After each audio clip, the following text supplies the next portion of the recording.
Last lecture पर कहाँ तक हुआ था?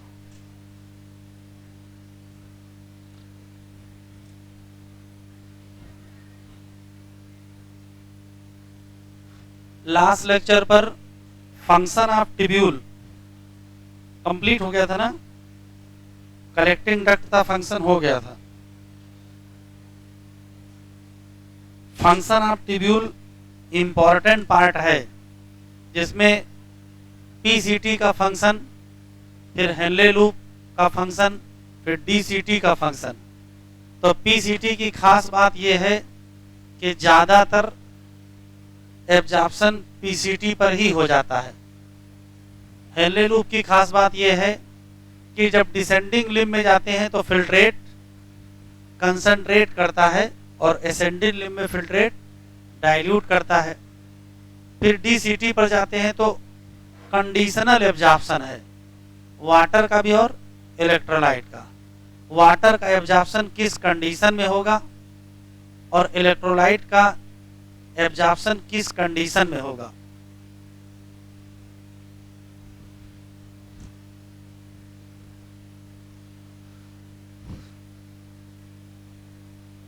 एक क्वेश्चन और जो इंपॉर्टेंट था कि चाहे पीसीटी हो, चाहे डीसीटी हो, चाहे कलेक्टिंग डक्ट हो, ये सब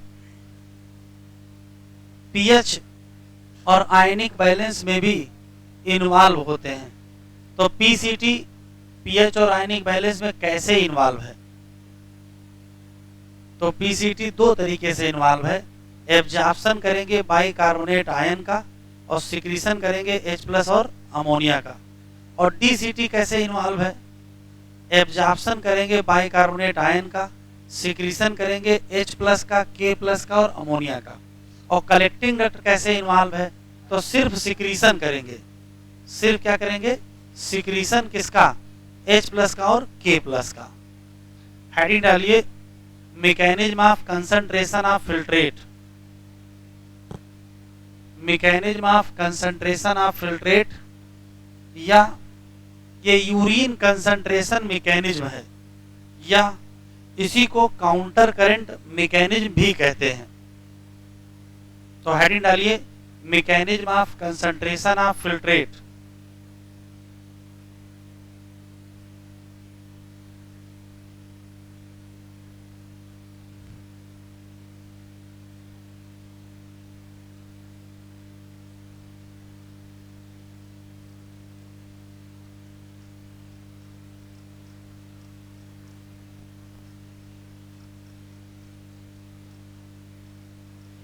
mechanism of concentration of filtrate, या इसी का दूसरा नाम है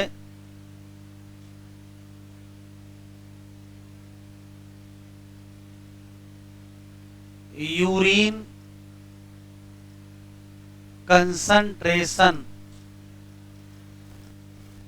मैकेनिज्म। इसी का तीसरा नाम है, बातचीत ना करें, काउंटर करेंट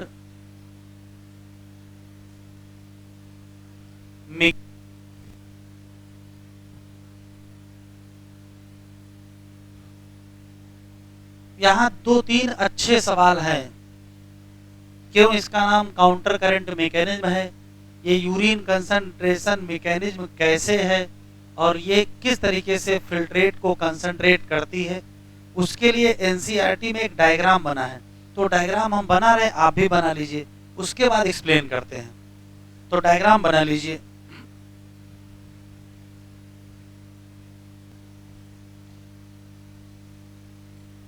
शुरू करते हैं, बाकी लोग लिखते रहिएगा जो लोग देर में आए हैं। Mechanism of concentration of filtrate, या इसी का दूसरा नाम है यूरिन कंसंट्रेशन मैकेनिज्म, या इसी का तीसरा नाम है counter current mechanism. Concentration of filtrate का मतलब क्या है, पहले ये समझ लीजिए। तो मतलब ये है कि ये है बोमेन कैप्सूल, बनाएंगे नहीं, ये है पीसीटी, ये हेनले लूप, ये डीसीटी, ये collecting duct. Concentration of filtrate का सिर्फ इतना मतलब है कि इधर से ब्लड आता है, यहाँ ग्लोमेरुलस, इधर से ब्लड जाता है, तो इस जगह से प्लाज्मा लीक के यहाँ चला आता है। इस जगह जो प्लाज्मा इकट्ठा होता है उसका नाम फिल्ट्रेट होता है, और जिसकी ऑस्मोटिक कंसंट्रेशन 300 ml ऑस्मॉल पर लीटर होती है। लेकिन जब ये फिल्ट्रेट पीसीटी से, फिर हेनले लूप से, फिर डीसीटी से, फिर कलेक्टिंग डक्ट से गुजरता है, तो फाइनली यहाँ से जो फिल्ट्रेट पास होता है, इस फिल्ट्रेट की कंसंट्रेशन 1200 ml ऑस्मॉल होती है।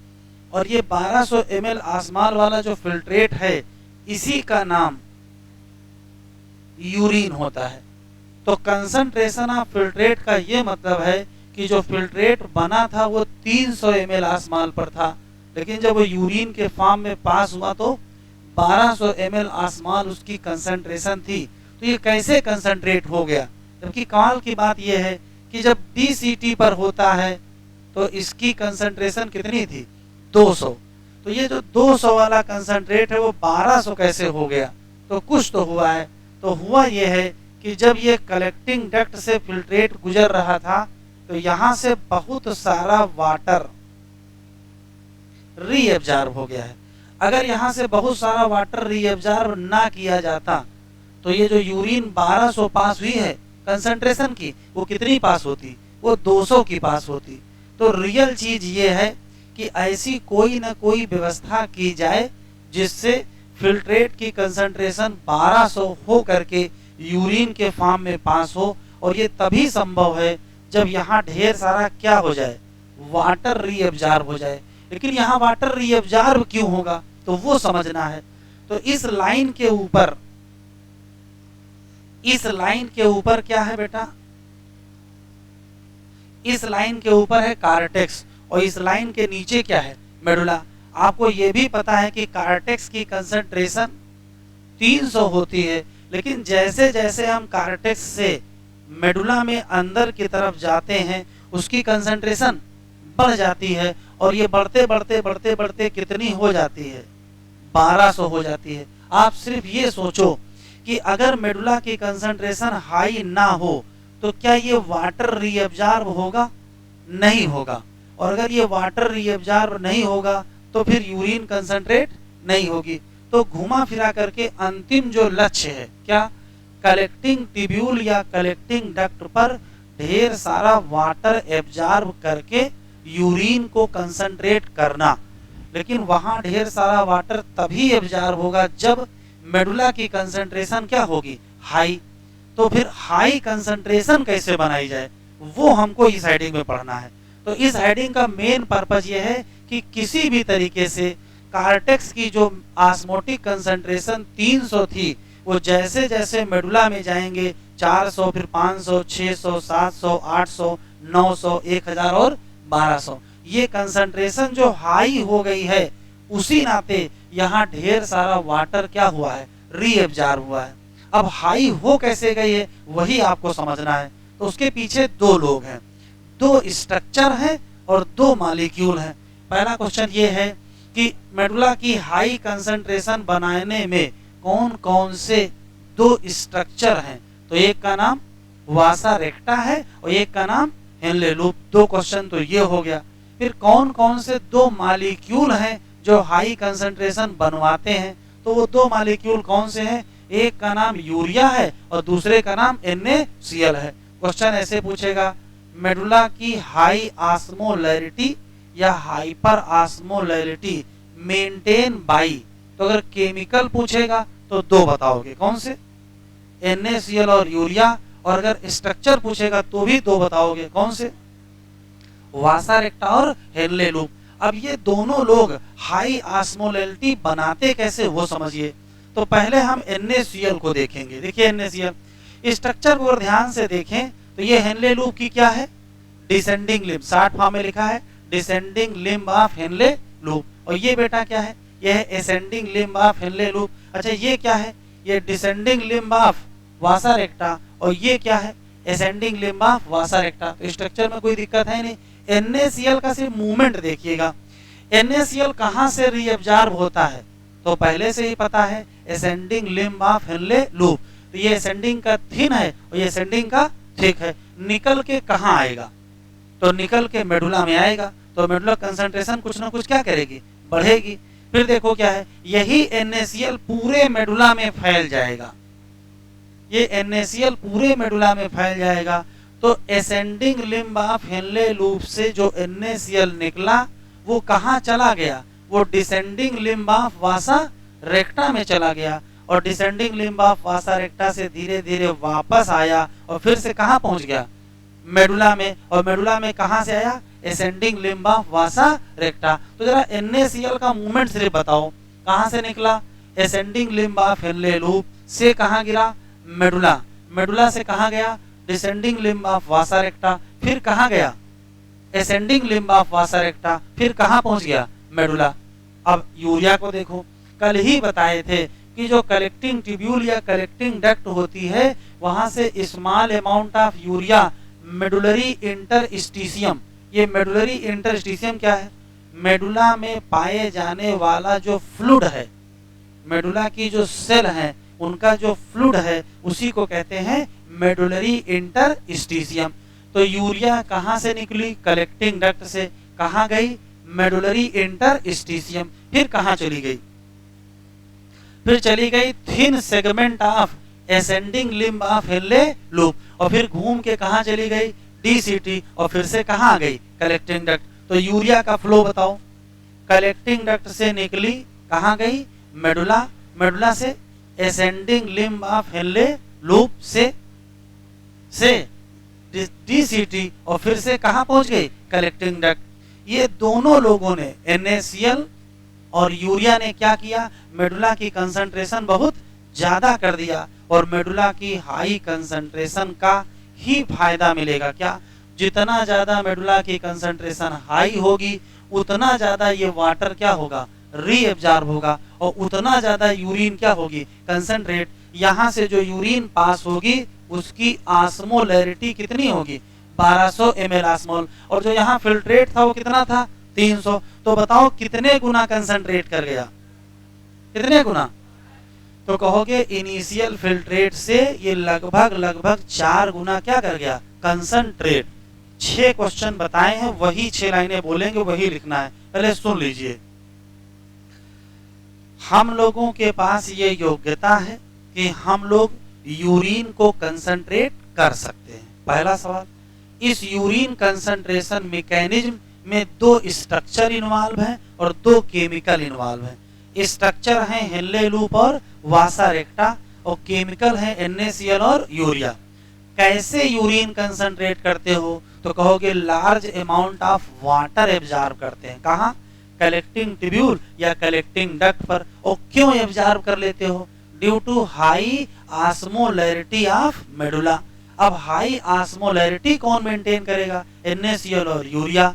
NaCl कहाँ चला, कहाँ गया, तो ascending limb of Henle loop से मेडुला, से descending limb of vasa recta, से ascending limb of vasa recta, से मेडुला, खत्म। और यूरिया कहाँ चली, कलेक्टिंग ट्यूब्यूल या कलेक्टिंग डक्ट से चली, कहाँ आई, मेडुला में आई, और मेडुला से thin segment of ascending limb of Henle loop से कहाँ गई, DCT, और फिर से कहाँ गई, कलेक्टिंग डक्ट। आखिरी सवाल, इस पूरी कहानी का नाम काउंटर करंट मैकेनिज्म है, क्यों,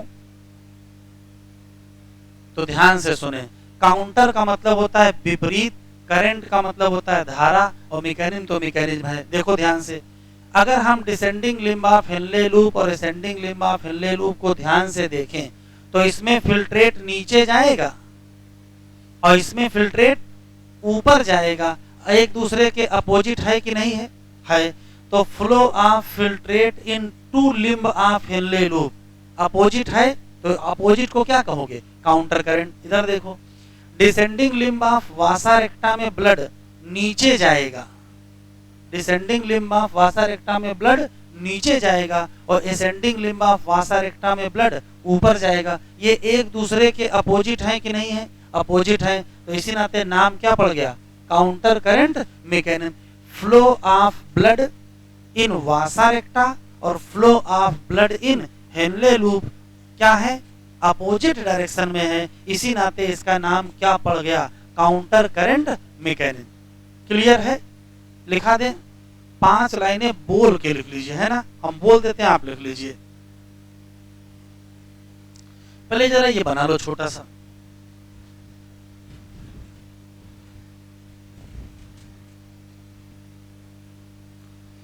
लिख लीजिए, मैमल या ह्यूमन,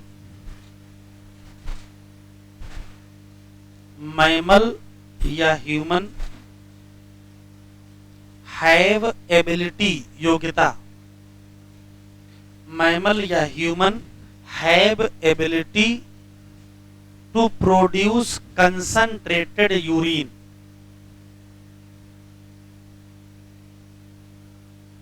मैमल या human have ability to produce concentrated urine with help of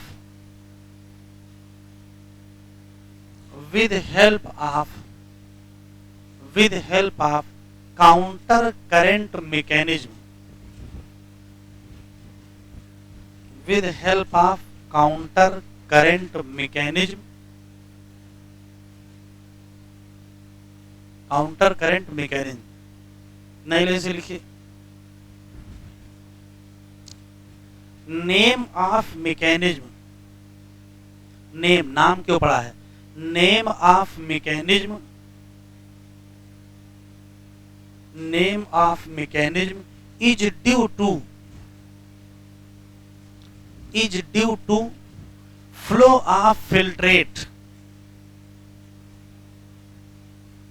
flow of filtrate in limb of Henle loop, in limb of Henle loop, in limb, LIMB, limb of Henle loop is opposite direction, is opposite direction, opposite direction as well as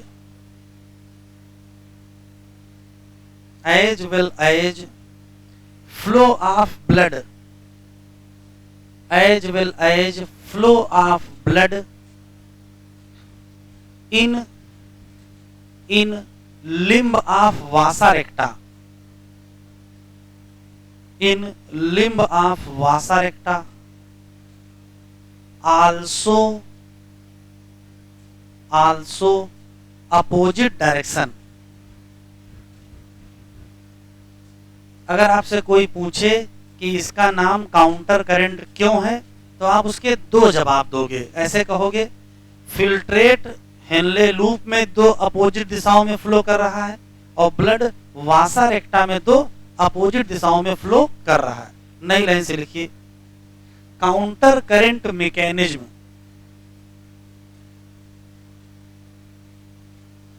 counter current mechanism, mechanism by Henle loop and vasa recta, Henle loop and vasa recta. नई line से लिखिए, नई line से लिखिए, urine concentrate, urine concentrate by absorbing large amount of water, absorbing large amount of water at कहां, at collecting tubule, at collecting tubule या collecting duct,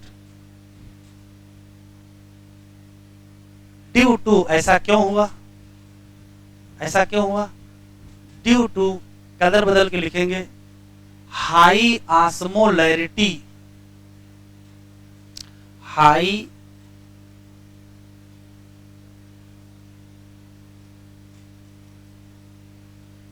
osmolarity, high osmolarity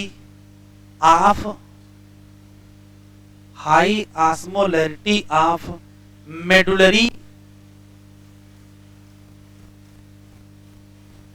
interstitium, high osmolarity of medullary interstitium that maintain by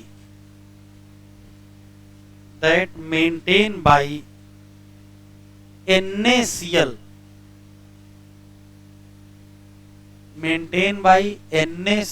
and urea. दो लाइनें और, NaCl कहाँ से कहाँ गया और यूरिया कहाँ से कहाँ गई। तो नई लाइन से ऐसे लिखेंगे, लिखिए NaCl, फिर ऐसे कर दीजिए और इसके सामने लिखना शुरू करिएगा, एरो करके लिखना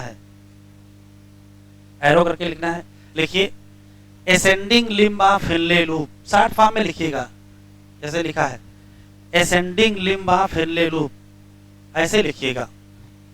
NaCl कहाँ से कहाँ चला, तो असेंडिंग लिम्ब ऑफ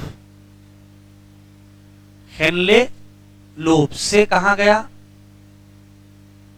मेडुला से कहाँ गया, descending limb of vasa recta से कहाँ गया, ascending limb of vasa recta और से कहाँ पहुंच गया, मेडुला। इसी तरीके से यूरिया कहाँ से कहाँ गई, तो यूरिया स्टार्ट हुई कहाँ से,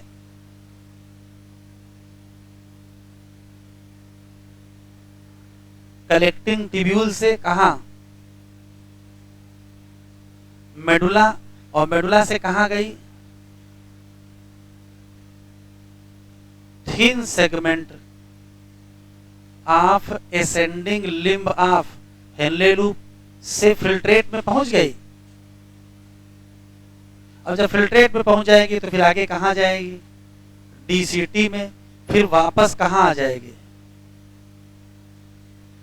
कलेक्टिंग ट्यूब्यूल में, और फिर से कहाँ पहुंच जाएगी, मेडुला में।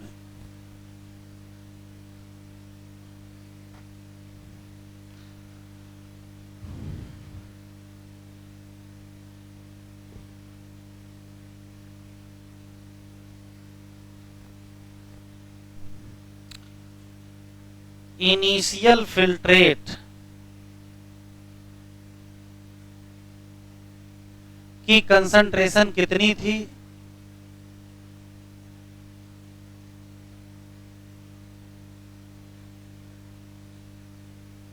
यही तो थी, और यूरिन की है, तो यूरिन की है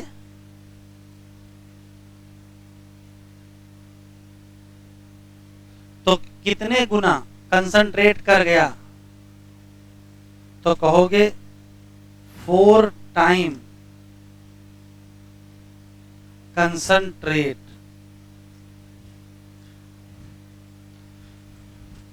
देखो एनसीईआरटी में बड़ी कठिन लैंग्वेज में लिखा है, हमने अपनी भाषा में आपको लिखा दिया है, अभी आप इसको पढ़ लीजिए, फिर एनसीईआरटी पढ़ाते हैं, सब कुछ आसान लगेगा।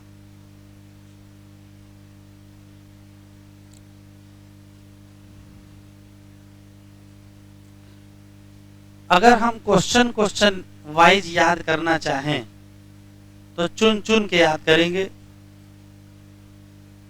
हमारे पास यूरिन कंसंट्रेशन की मैकेनिज्म है, उस मैकेनिज्म का नाम काउंटर करंट है, क्योंकि फ्लो ऑफ फिल्ट्रेट अपोजिट है। इसमें 2 स्ट्रक्चर हैं, हेनले लूप और वासा रेक्टा, 2 केमिकल हैं, NaCl और यूरिया। अंतिम लक्ष्य ये है कि मेडुला की ऑस्मोलैरिटी क्या हो, हाई हो, जिससे कि वाटर एब्जॉर्ब हो जाए कहाँ, कलेक्टिंग ट्यूब्यूल और कलेक्टिंग डक्ट, और यूरिन क्या हो जाए, कंसंट्रेट। कितने गुना, 4 गुना, बस इतना ही है। एनसीईआरटी ओपन करिए,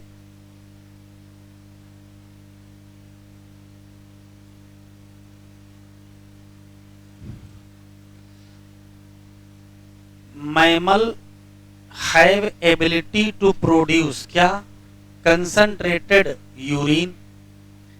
हेनले लूप और वासा रेक्टा का बड़ा महत्वपूर्ण रोल है इन दिस का मतलब concentrated urine. Flow of filtrate किसमें होगा, लिम्ब ऑफ हेनले लूप। कैसा था, अपोजिट, इसी नाते नाम क्या पड़ गया, काउंटर करंट।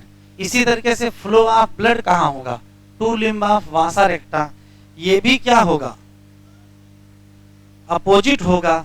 तो फिर से क्या कहेंगे, काउंटर करंट। प्रॉक्सिमिटी का मतलब होता है नजदीकियां, किसके किसके बीच नजदीकी है, तो नजदीकी दो लोगों के बीच है, हेनले लूप और किसके बीच, वासा रेक्टा। और साथ में दोनों में चल क्या रहा है, काउंटर करंट चल रहा है। इससे क्या मेंटेन होता है, ये टिक कर लो।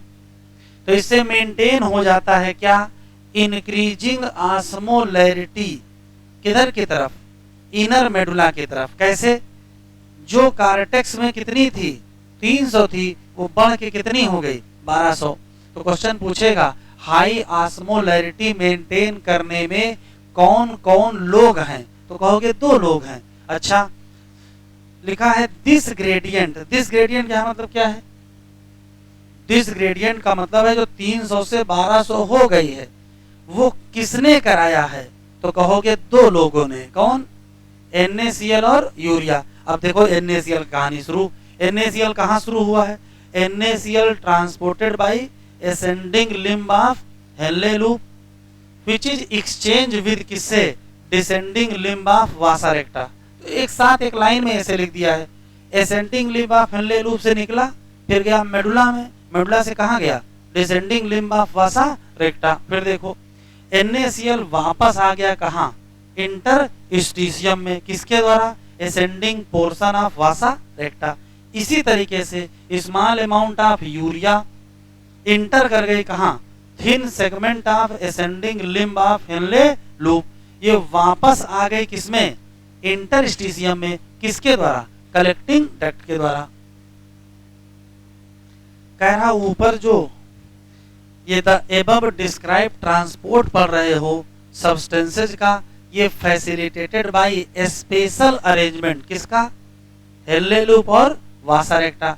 इन दोनों का जो स्पेशल अरेंजमेंट है उसी का नाम क्या है, काउंटर करंट मैकेनिज्म। रियल में क्वेश्चन यहां से शुरू होते हैं। Counter current mechanism help to maintain क्या, कंसंट्रेशन ग्रेडियंट। और कंसंट्रेशन ग्रेडियंट किसकी, किसकी, मेडुलरी इंटरस्टिशियम। और जब कभी पाया जाता है ऐसा ग्रेडियंट तो वो मदद करता है किसमें, इजी पैसेज ऑफ वाटर, कहां से, कलेक्टिंग ट्यूब्यूल से। तो फाइनली क्या हो जाएगा, कंसंट्रेट हो जाएगा, फिल्ट्रेट या urine. Human kidney produce urine nearly कितने गुना, 4 गुना concentrated than the initial filtrate. Language चाहे जो लिखी हो, क्वेश्चन उतने ही याद रखने हैं। डायग्राम देख लो, देखो कहां से कहां जा रहा है, एनसीईआरटी का है। ये है ascending limb of Henle loop, यहां से NaCl निकला, कहां गिरा, मेडुला में। मेडुला में आने के बाद NaCl कहां चला गया, डिसेंडिंग लिम्ब ऑफ वासा रेक्टा। अब जब इसके अंदर NaCl जाएगा तो ब्लड की कंसंट्रेशन बढ़ेगी नहीं। तो देखो ब्लड यहाँ 400 था, यहाँ 600 हो गया, यहाँ 800 हो गया, 1000, 1200। फिर जब ऊपर जाएगा तो देखो NaCl वापस निकलने लगा है। देखो यहाँ भी NaCl निकला है, यहाँ भी NaCl निकला है। जब NaCl निकलता जाएगा तो ये क्या करता जाएगा, डाइल्यूट होता जाएगा। तो आराम से बताएं ब्लड किसमें डाइल्यूट होगा, किसमें कंसंट्रेट होगा,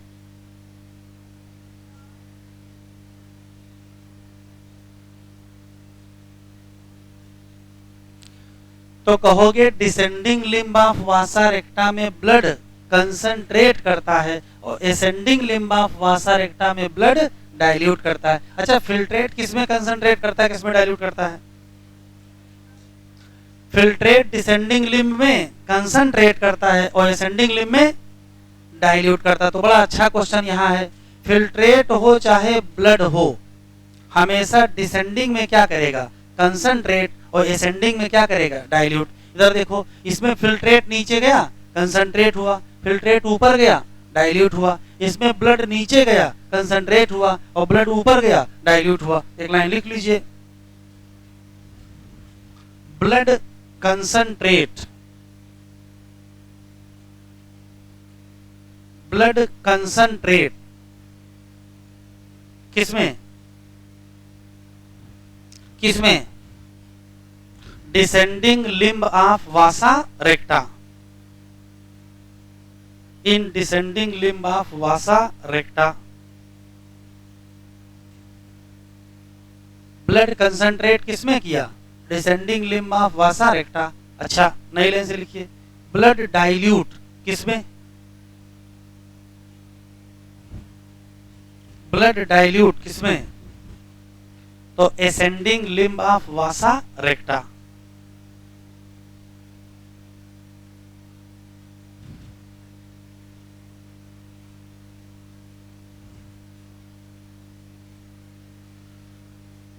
चलिए हेडिंग डालिए, रेगुलेशन ऑफ किडनी फंक्शन। ये हेडिंग भी बहुत इंपॉर्टेंट है, यहां से एग्जाम में कुछ न कुछ सवाल आने की उम्मीद है। और ये हेडिंग किडनी फंक्शन रेगुलेशन से जुड़ा है, मतलब जो फंक्शन ऑफ पीसीटी डीसीटी है उसका भी रोल है यहाँ। काउंटर करंट बिल्कुल क्लियर, कोई डाउट तो नहीं। पहला सवाल है, काउंटर करंट का नाम काउंटर करंट क्यों है,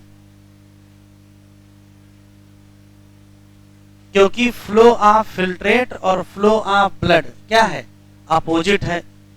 इसका काम क्या है, तो यूरिन कंसंट्रेशन करना, कैसे, वाटर एब्जॉर्ब करके, कहा, कलेक्टिंग ट्यूब्यूल पर कैसे वाटर एब्जॉर्ब हो गया, हाई ऑस्मोलैलिटी ग्रेडियंट से। वो हाई ऑस्मोलैलिटी कहां से आ गई, तो कहोगे उसमें NaCl और यूरिया दो स्ट्रक्चर हैं, हेनले लूप और vasa रेक्टा।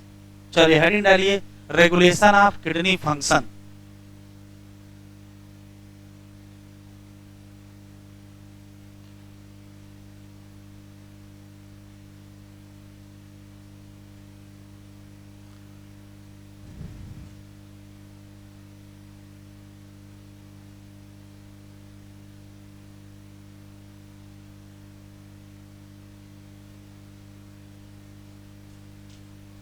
Regulation of kidney function, पहले तो इसका मतलब आप समझ लीजिए क्या है।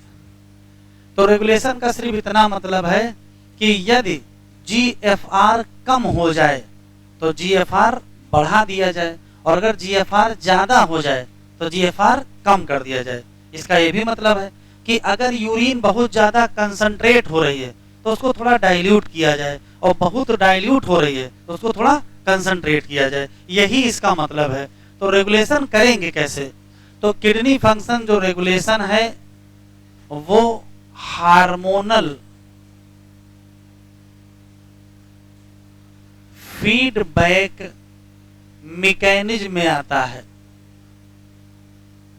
और हार्मोनल फीडबैक मैकेनिज्म में 3 ऑर्गन इन्वॉल्व हैं, एक हाइपोथैलेमस, दूसरा JGA और तीसरा हार्ट। हाइपोथैलेमस, JGA और हार्ट, ये तीनों लोग मिलकर के हार्मोन का कुछ ना कुछ रोल है, और उसी को कहते हैं हार्मोनल फीडबैक मैकेनिज्म। और तभी क्या होगा, किडनी फंक्शन रेगुलेशन। हमको एक एक करके पढ़ना है, हाइपोथैलेमस का रोल क्या है, JGA का रोल क्या है, और हार्ट का। एक क्वेश्चन और देख लीजिए, जैसे हम लोगों की बॉडी में पाया जाता है बॉडी फ्लूइड, और बॉडी फ्लूइड की कुछ ना कुछ होती है ऑस्मोटिक कंसंट्रेशन, जिसको किसमें नापते हैं, जिसको नापते हैं ml ऑस्मोल पर लीटर। कभी 300 होती है, कभी कुछ होती है। तो ये जो ऑस्मोटिक कंसंट्रेशन है ये चेंज कैसे होगी, तो ऑस्मोटिक कंसंट्रेशन चेंज होने के कई तरीके हैं। जैसे यदि आप चेंज कर दीजिए ब्लड वॉल्यूम, अगर वॉल्यूम बदल जाए तो कंसंट्रेशन क्या कर जाएगी, बदल जाएगी। तो ब्लड वॉल्यूम बदल सकता है, या इसमें आयनिक कंसंट्रेशन बदल दीजिए।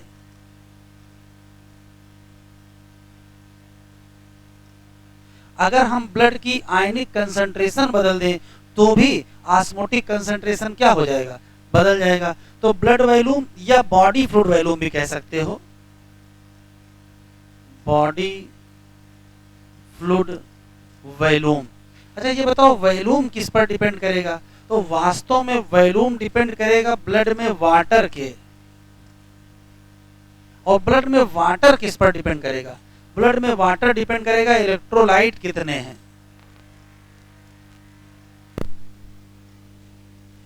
आप सिर्फ ऐसे सोचो कि अगर कहीं पर सोडियम ज्यादा होगा तो उसी जगह फिर हमको क्या बढ़ाना पड़ेगा, वाटर बढ़ाना पड़ेगा। सोडियम भी ज्यादा वाटर भी ज्यादा तो वॉल्यूम क्या हो जाएगा, ज्यादा हो जाएगा। तो कहने का मतलब यह है कि यदि हमारी बॉडी फ्लूइड की ऑस्मोटिक कंसंट्रेशन बदली, इसका मतलब है क्या क्या बदला होगा, तो या तो इलेक्ट्रोलाइट बदले होंगे, या तो वाटर बदला होगा, या तो वॉल्यूम बदला होगा, या तो आयनिक कंसंट्रेशन बदली होगी। और तभी क्या बदल जाएगा, ऑस्मोटिक कंसंट्रेशन बदल जाएगी।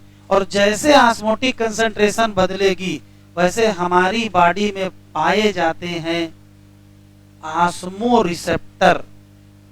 ऑस्मो का मतलब ऑस्मोटिक कंसंट्रेशन, रिसेप्टर का मतलब डिटेक्ट करने वाला। तो ऑस्मो रिसेप्टर इस चेंज को डिटेक्ट कर लेंगे कि क्या बदल गया है, या तो ब्लड वॉल्यूम बदल गया है, या तो बॉडी फ्लूइड वॉल्यूम बदल गया है, मतलब वाटर बदल गया है, मतलब इलेक्ट्रोलाइट बदल गया है, मतलब आयनिक कंसंट्रेशन बदल गई है, मतलब क्या बदल गया है, ऑस्मोटिक कंसंट्रेशन बदल गई है। वैसे किसको पता चल जाएगा, ऑस्मो रिसेप्टर को पता चल जाएगा। ये ऑस्मो रिसेप्टर ही सबको बताएंगे कि ऐसा करो, कुछ काम करो जिससे चीजें सही हो। तो ये सबसे पहले बताते हैं किसको,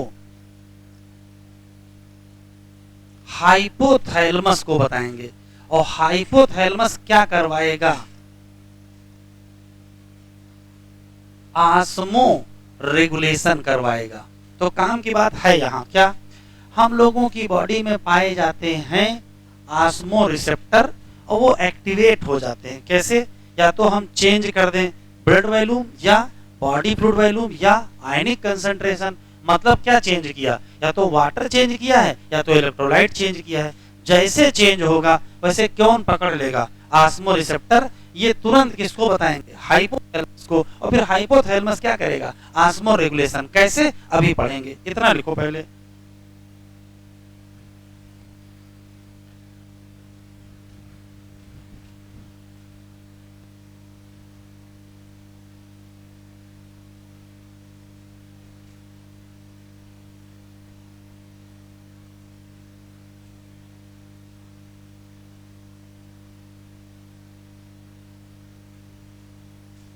देखें,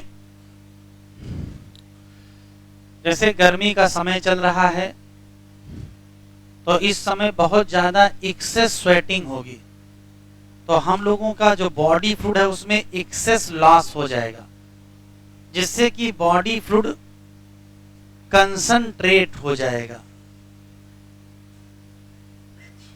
बॉडी फ्लूइड कंसंट्रेट हो जाने का मतलब ये है कि बॉडी फ्लूइड की ऑस्मोटिक कंसंट्रेशन बदल गई।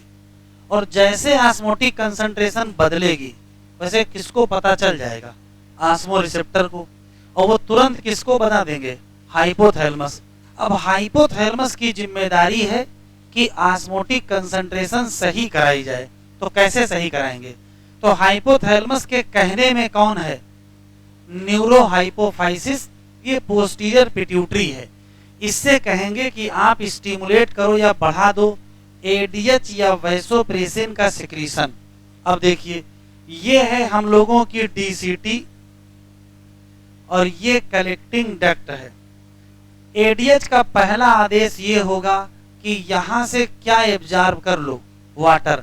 तो जितना ज्यादा यहां वाटर री एब्जॉर्ब कर लिया जाएगा उतना कम वाटर किस में जाएगा, यूरिन में। अब वाटर बॉडी फ्लूइड में कम हो गया था ना, तो ये जो वाटर एब्जॉर्ब होगा वो कहां पहुंच जाएगा, बॉडी फ्लूइड में पहुंच जाएगा। और जो बॉडी फ्लूइड कंसंट्रेट हो गया था वो सही हो जाएगा। यूरिन का हाल क्या होगा? यूरिन में वाटर कम जाएगा। यूरिन में जब वाटर ज्यादा जा रहा था तो उसके लिए एक शब्द है जिसका नाम डाईयूरेसिस है। अगर यूरिन में वाटर ज्यादा है तो इसको डाईयूरेसिस कहते हैं। तो बताओ एडीएच डाईयूरेसिस को बढ़ाएगा कि डाईयूरेसिस को प्रिवेंट करेगा? तो चूंकि वाटर कम जाएगा इसी नाते कहेंगे कि एडीएच डाईयूरेसिस को प्रिवेंट करेगा। तो प्रिवेंट लॉस ऑफ वाटर या लेस वाटर पास इन किसमें? यूरिन। लेकिन ये तो टेम्परेरी व्यवस्था है, कुछ और करना चाहिए। देखो और क्या है, ये जो एडीएच है इसका बड़ा इंपॉर्टेंट रोल है वैसो कॉन्स्ट्रिक्शन का। इधर देखिए, ये है ब्लड वेसल। मान लेते हैं अभी ब्लड वेसल इतनी चौड़ी है, अगर इसको कॉन्स्ट्रिक्ट कर दिया जाए तो बीपी क्या कर जाएगा? बढ़ जाएगा। भाई अगर बॉडी फ्लूइड कंसंट्रेट हुआ होगा तो बीपी भी तो कम हुआ होगा, तो जीएफआर भी तो कम हो गया होगा, तो उसको भी तो मेंटेन करना है। तो वैसो कॉन्स्ट्रिक्शन करेंगे, ब्लड वेसल को कॉन्स्ट्रिक्ट कर देंगे, उससे क्या होगा? ब्लड प्रेशर बढ़ जाएगा। तो फिर क्या बढ़ जाएगा? जीएफआर बढ़ जाएगा। तो एडीएच निकल के दो काम करेगा। एक तो जो वाटर यूरिन में जाने वाला था उसको वहां नहीं जाने देंगे और रोक लेंगे, कहां से? डीसीटी से। और दूसरा क्या बढ़ा देंगे? बीपी बढ़ा करके जीएफआर बढ़ा देंगे। ये कब का समय है? ये गर्मी का समय है, लेकिन एग्जामिनर ने इसका उल्टा पूछ लिया है। अब मान लेते हैं कि जाड़े का समय है, एक बात तो स्वेटिंग तो होगी नहीं।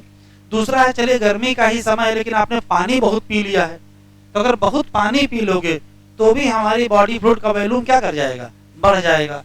तो यदि विंटर का टाइम है तो चाहे कहो विंटर का टाइम, मतलब अब क्या नहीं होगा? स्वेटिंग नहीं होगी। या फिर आप क्या कर लीजिए, अभी लिखो नहीं, एक्सेस ड्रिंकिंग ऑफ वाटर कर लीजिए। इन सब बातों का एक ही रिजल्ट होगा, इन सब बातों का एक ही रिजल्ट होगा कि एक्सेस हो जाएगा बॉडी फ्लूइड वॉल्यूम। और जैसे ही बॉडी फ्लूइड वॉल्यूम बढ़ेगा वैसे क्या हो जाएगा? तो जो ऑस्मो रिसेप्टर एक्टिवेट थे वो ऑस्मो रिसेप्टर अब ऑफ हो जाएंगे, तो स्विच ऑफ हो जाएगा। क्या स्विच ऑफ हो जाएंगे? Osmo receptor. और जैसे ये स्विच ऑफ हुए वैसे क्या इनएक्टिव हो जाएगा? वैसे इनएक्टिव हो जाएगा हाइपोथैलेमस। तो ये बताओ एडीएच का सिक्रीशन बढ़ेगा कि घटेगा? अगर हाइपोथैलेमस इनएक्टिव हो जाएगा तो क्या वो कहेगा पोस्टीरियर पिट्यूटरी से कि एडीएच निकालो? अब तो कहेगा ना निकालो। तो यहीं से दिखाई पड़ेगा सप्रेस कर जाएगा क्या? ADH release. अब अगर एडीएच कम निकलेगा तो बताओ डीसीटी पर वाटर एब्जॉर्प्शन कम होगा कि ज्यादा? तो अब होगा लेस वाटर एब्जॉर्प्शन। कहां? At DCT. तो बताओ वाटर अगर एब्जॉर्ब कम करोगे, इधर देखो ये है डीसीटी और ये है कलेक्टिंग डक्ट। अगर यहां से आप वाटर कम एब्जॉर्ब करोगे तो वाटर कहां ज्यादा जाएगा? तो ज्यादा वाटर किसमें चला जाएगा? यूरिन में। तो मोर वाटर किसमें? यूरिन। तो रिजल्ट क्या होगा? यूरिन हो जाएगी डाइल्यूट। मतलब क्या हो जाएगा? डाईयूरेसिस। तो जाड़े में ज्यादा यूरिन पास होगी कि गर्मी में? जाड़े में एक्सेस यूरिन पास होती है क्योंकि यूरिन में बहुत ज्यादा वाटर होता है। क्यों? क्योंकि वाटर कम एब्जॉर्ब होता है। कहां? डीसीटी में। क्यों? एडीएच कम निकलता है। क्यों? क्योंकि स्विच ऑफ हो गए क्या? Osmo receptor. तो ओवरव्यू पूरा ये बना हुआ है कि जैसी परिस्थिति होगी, गर्मी का समय है, स्वेटिंग ज्यादा होगी तो बॉडी फ्लूइड लॉस हो जाएगा, तो तुरंत ऑस्मो रिसेप्टर एक्टिवेट हो जाएंगे, एडीएच निकलवा करके वाटर एब्जॉर्ब करके यूरिन से वाटर एब्जॉर्ब करवा लेंगे और यूरिन कंसंट्रेट हो जाएगी। उल्टा हो गया तो सब कुछ क्या हो जाएगा, स्विच ऑफ हो जाएगा। तो किस परिस्थिति में एडीएच का सिक्रीशन बढ़ेगा और किस परिस्थिति में एडीएच का सिक्रीशन घटेगा? तो गर्मियों में एडीएच का सिक्रीशन बढ़ेगा और जाड़े में एडीएच का सिक्रीशन घटेगा। चलो ये लिख लो, यहां हो गया था, ये था, इधर तो सब लिख चुके हो ना। चलो ये लिख लो,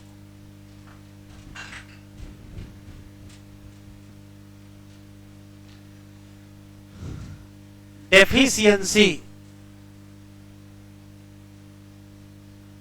किसकी कर दी जाए, एडीएच की।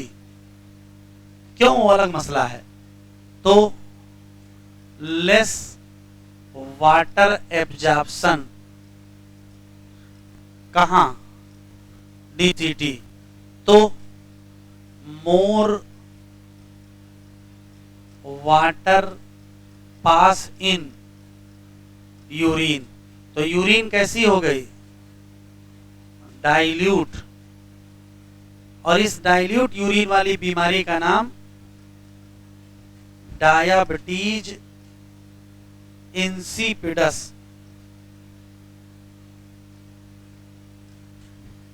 एक डायबिटिक मेलिटस भी होती है, उसमें भी यूरिन डाइल्यूट होती है, लेकिन उसमें डाइल्यूट यूरिन होने के साथ वो स्वीट टेस्ट की होती है, क्योंकि उसमें ग्लूकोज होता है। तो डाइल्यूट भी हो और स्वीट भी हो तो डायबिटिक मेलिटस, और केवल डाइल्यूट हो डायबिटिक इंसिपिडस।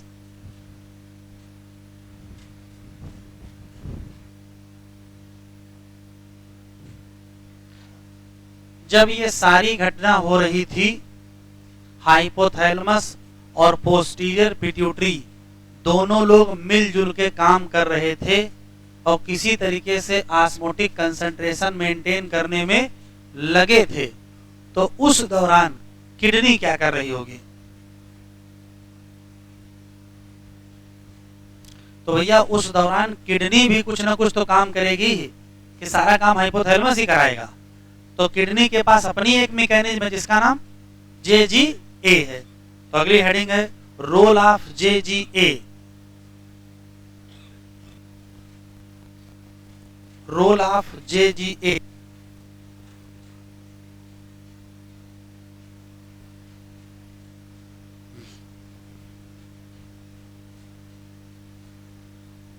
शुरू करें।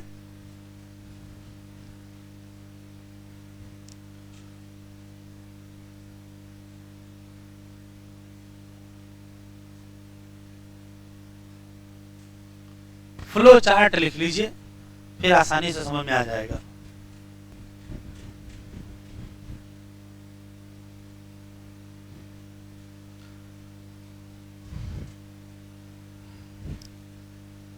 इधर देखिए जरा, ये है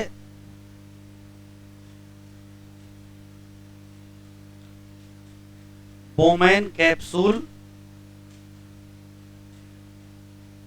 इधर से ब्लड आता है, ये ग्लोमेरुलस, इधर को ब्लड जाता है। इतना भी पता है कि चौड़े वाले से आता है और सकरे वाले से जाता है। ये है एफरेंट आर्टीरियोल, ये है एफरेंट। तो यहां ब्लड प्रेशर बढ़ जाता है और उसी बढ़े हुए ब्लड प्रेशर के चक्कर में प्लाज्मा यहां चला आता है और हम कहते हैं फिल्ट्रेट बना। 1 मिनट में जितना बनता है उसको GFR कहते हैं। ये पता है, क्यों बता रहे वो समझिए।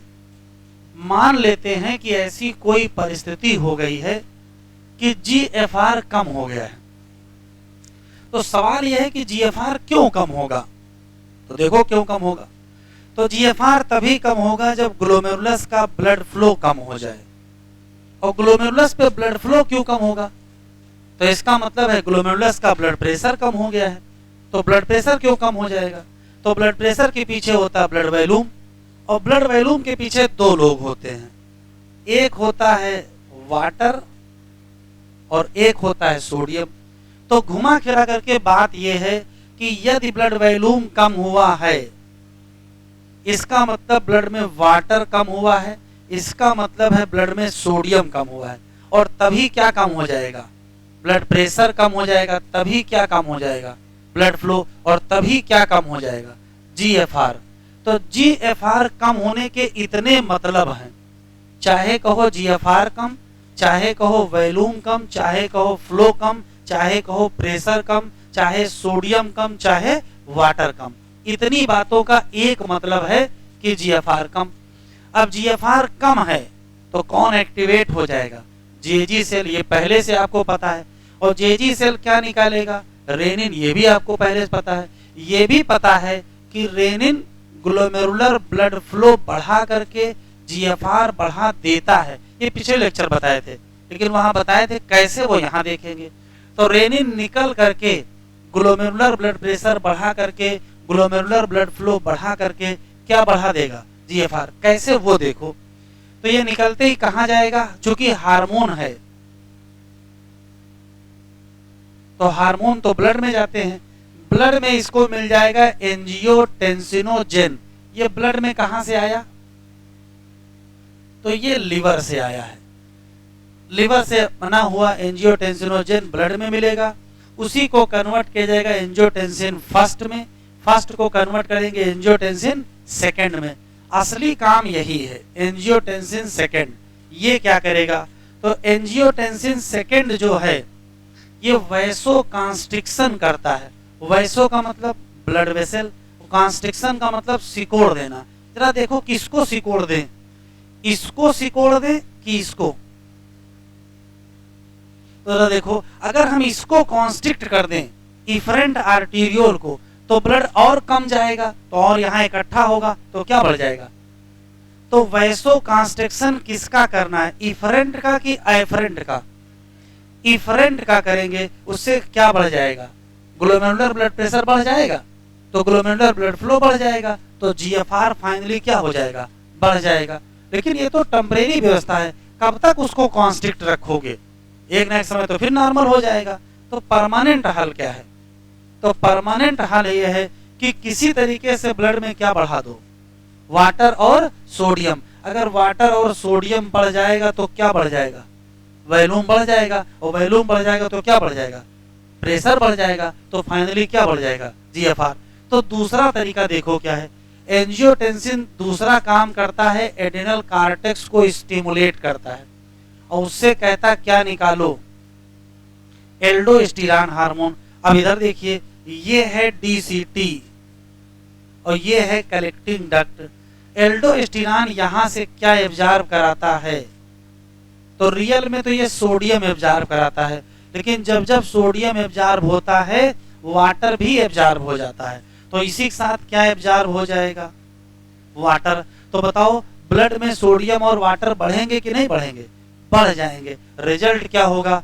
ब्लड वॉल्यूम बढ़ जाएगा, तो ब्लड प्रेशर बढ़ जाएगा, तो जीएफआर बढ़ जाएगा। इस पूरी मैकेनिज्म को कहते हैं rennin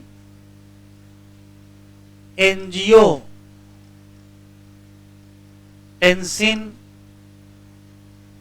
aldosterone system. Short form में इसको RAAS कहते हैं, रेनिन एंजियोटेंसिन एल्डोस्टेरॉन सिस्टम। सुन लो फिर लिखिएगा। किडनी में जीएफआर कम हुआ है। इस कम होने के 5-6 मतलब हैं। इसका मतलब है ग्लोमेरुलर ब्लड फ्लो कम हुआ, ग्लोमेरुलर ब्लड प्रेशर कम हुआ, वॉल्यूम कम हुआ, वाटर कम हुआ, सोडियम कम हुआ। ठीक। जेजी सेल एक्टिवेट, रेनिन निकले, ब्लड में गए, पहुंचते ही एंजियोटेंसिनोजेन को किसमें किया? एंजियोटेंसिन फर्स्ट को किसमें किया? सेकंड। और सेकंड ने 2 काम किए। पहला वैसोकॉन्स्ट्रिक्शन किसका? इफरेंट का कि एफरेंट का? इफरेंट का। उससे फायदा क्या हुआ? उससे फायदा यह हुआ कि कुछ न कुछ ग्लोमेरुलर ब्लड प्रेशर बढ़ा, तो कुछ न कुछ फ्लो बढ़ा, तो कुछ न कुछ जीएफआर बढ़ गया। लेकिन ये परमानेंट हल नहीं है। परमानेंट हल है ब्लड में सोडियम और वाटर बढ़ाओ। वो कैसे बढ़ाओगे? तो उसके लिए एडिनल कार्टेक्स के पास जाओ, वहां से क्या निकलवाओ, एल्डोस्टेरॉन। उससे क्या होगा, सोडियम और वाटर एब्जॉर्ब होंगे कहाँ, डीसीटी पर। उससे क्या बढ़ जाएगा, ब्लड वॉल्यूम। तो क्या बढ़ जाएगा, ब्लड प्रेशर। तो फाइनली क्या बढ़ जाएगा, जीएफआर। इस पूरी कहानी को शॉर्ट फॉर्म में क्या कहते हैं, RAAS। आर से रेनिन, ए से एंजियोटेंसिन, ए से एल्डोस्टेरॉन और एस से सिस्टम। पढ़ाओ।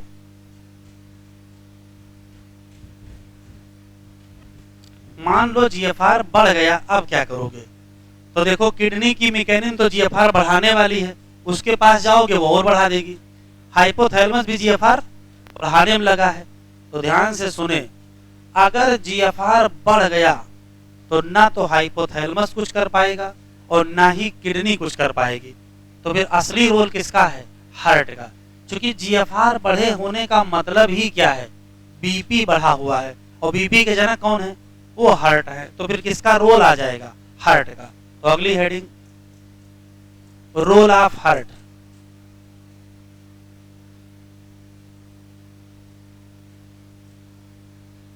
रोल ऑफ हार्ट देखो, अगर बढ़ जाए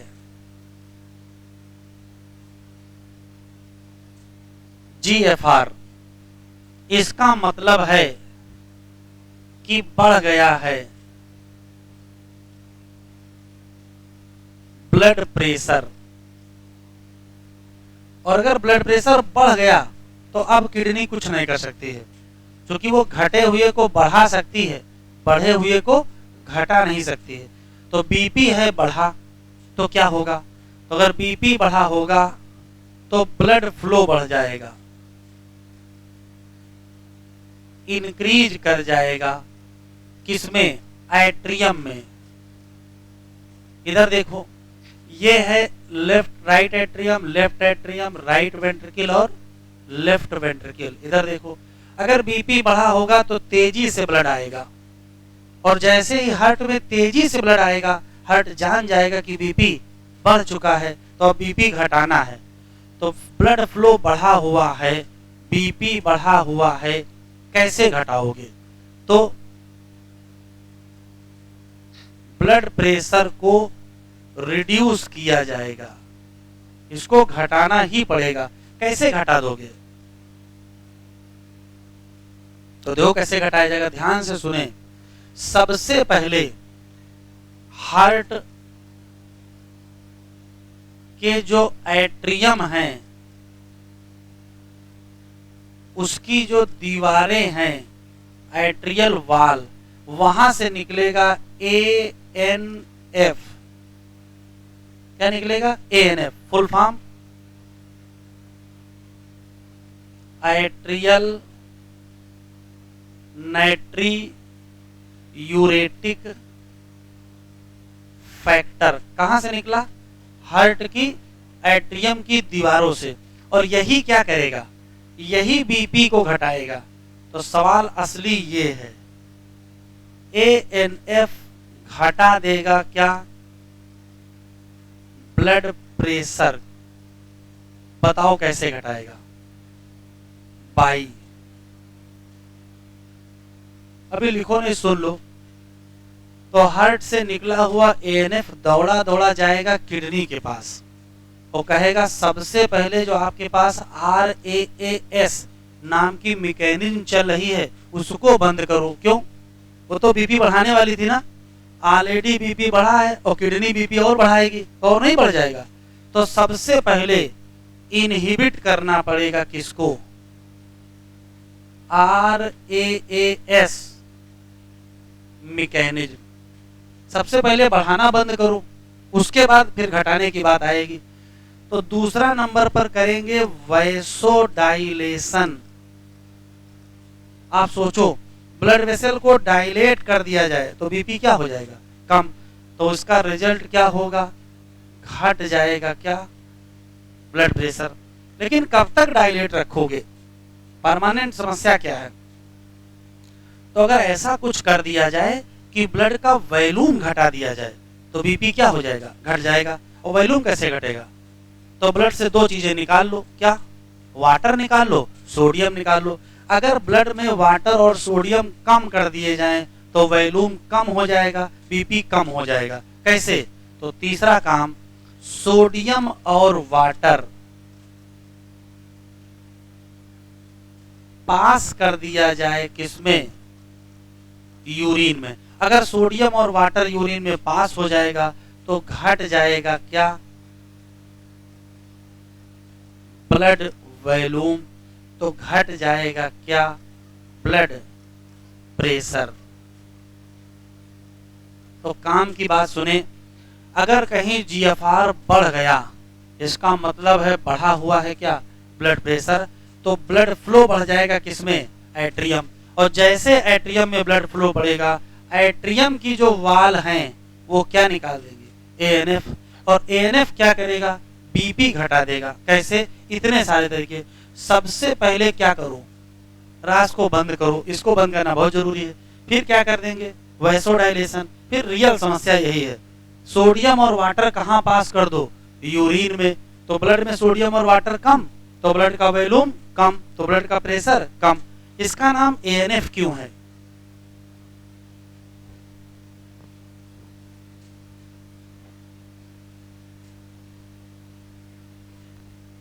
एएनएफ में ए का मतलब है एट्रियल, तो एट्रिया से ही तो निकला है, तो एट्रियल।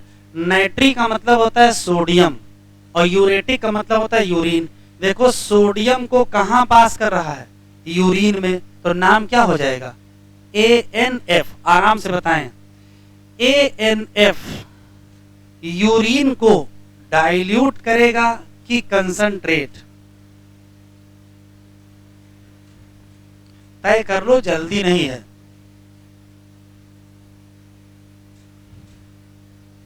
एएनएफ यूरिन को डाइल्यूट करेगा कि कंसंट्रेट?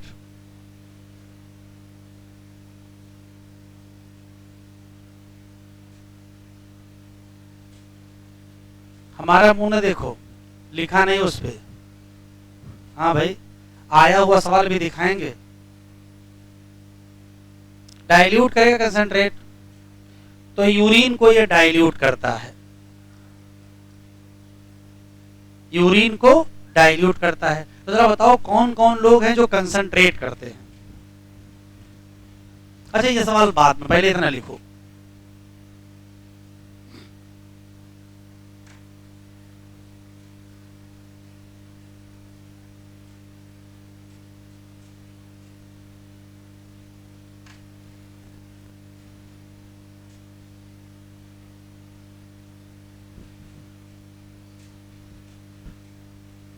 ये लिख गया?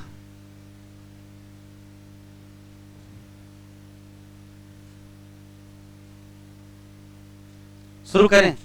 आया हुआ सवाल है, अभी 2 क्वेश्चन अच्छे इसमें आए हैं, अभी दिखाते हैं, पहले समझ लो। बढ़े आगे? चलो बताओ, यूरिन कंसंट्रेटेड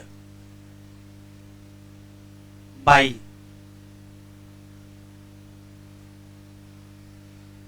तो एडीएच क्या करेगा? यूरिन कंसंट्रेट करेगा, और एल्डोस्टेरॉन ये भी कंसंट्रेट करेगा। भाई भी वाटर एब्जॉर्ब कराएगा, एल्डोस्टेरॉन भी करवा लेगा, तो कंसंट्रेट हो ही जाएगा। रेनिन बताओ,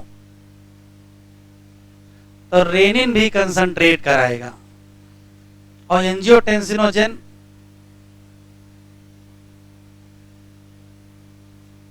या एंजियोटेंसिन ये भी क्या कराएंगे? कंसंट्रेट। ये सब यूरिन कंसंट्रेशन मैकेनिज्म के हिस्सा हैं। अच्छा बताओ, यूरिन डाइल्यूटेड बाई, तो आंसर क्या दोगे? एएनएफ। और कौन है? तो 2 लोग और हैं, टी काफी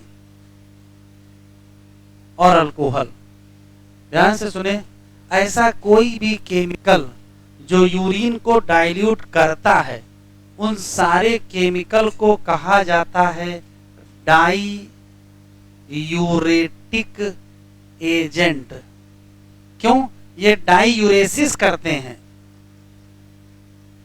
कैसे? तो देखो इधर, अभी लिखो नहीं, ये है डीसीटी कलेक्टिंग डक्ट।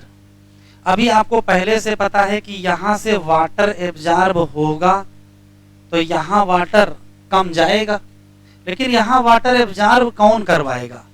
तो वाटर का एब्जॉर्प्शन कौन कराएगा? एडीएच करवाएगा। अगर ऐसा कुछ कर दिया जाए कि एडीएच को काम ही ना करने दे तो अगर एडीएच काम नहीं करेगा तो वाटर एब्जॉर्ब यहां नहीं होगा, तो यहां वाटर पास होगा, तो यूरिन डाइल्यूट होगी और हम क्या कहेंगे? डाईयूरेसिस। तो चाय, काफी और अल्कोहल डाईयूरेटिक एजेंट हैं, क्या करते हैं? डाईयूरेसिस, क्योंकि ये इनहिबिट कर देते हैं एक्शन ऑफ एडीएच। एडीएच को काम ही नहीं करने देते हैं। अब जब एडीएच काम नहीं करेगा तो यहाँ वाटर एब्जॉर्ब होगा? नहीं होगा, तो कहाँ जाएगा? यूरिन में। क्या हो जाएगी? डाईयूरेसिस। तो कौन कौन लोग हैं जो डाईयूरेसिस कराएंगे? तो 4 लोग हैं। ये तो नेचुरल है, बाकी ये लोग हैं। चाय, काफी और अल्कोहल डाईयूरेसिस कराते हैं। क्यों? क्योंकि इनहिबिट कर देते हैं क्या? एडीएच। लिखने से पहले question, page number 31, question number 23। Page number 31, question number, booklet ले लो, जो ले लो, page number 31, question number,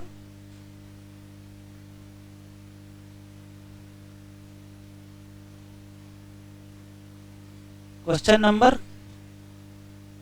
23।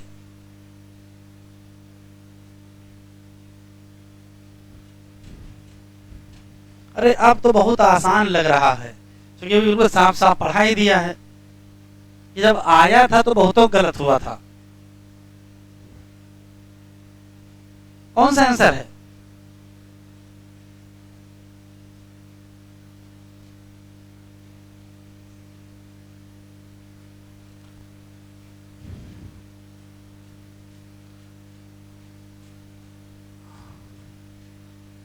Large quantity of dilute urine कौन नहीं बनाएगा, ये पूछा है।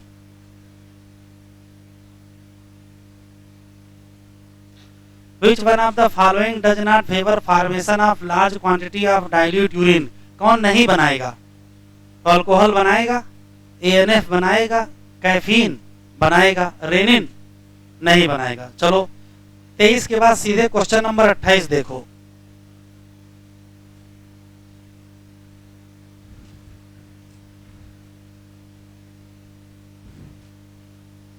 Page number 31, question number 28।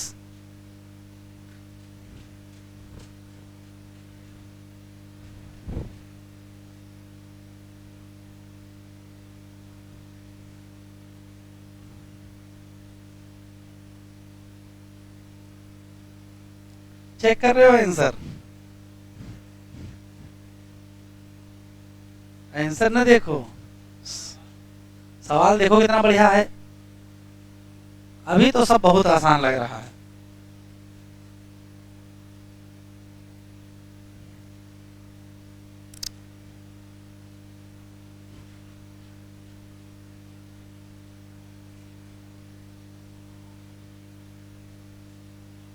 कह रहा डिक्रीज इन ब्लड प्रेशर या blood volume will not cause release of.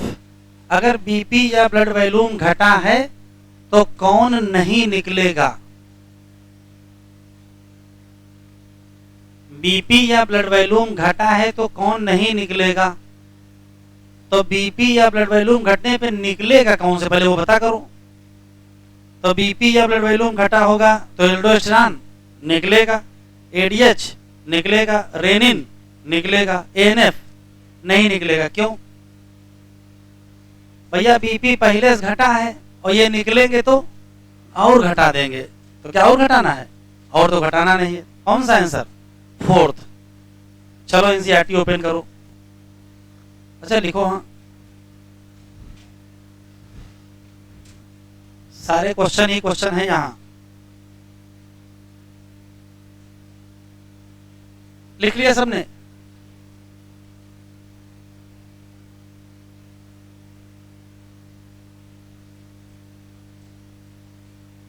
चलो, functioning of kidney efficiently monitor, बातचीत ना करो भाई, monitor and regulated by, highlight करो,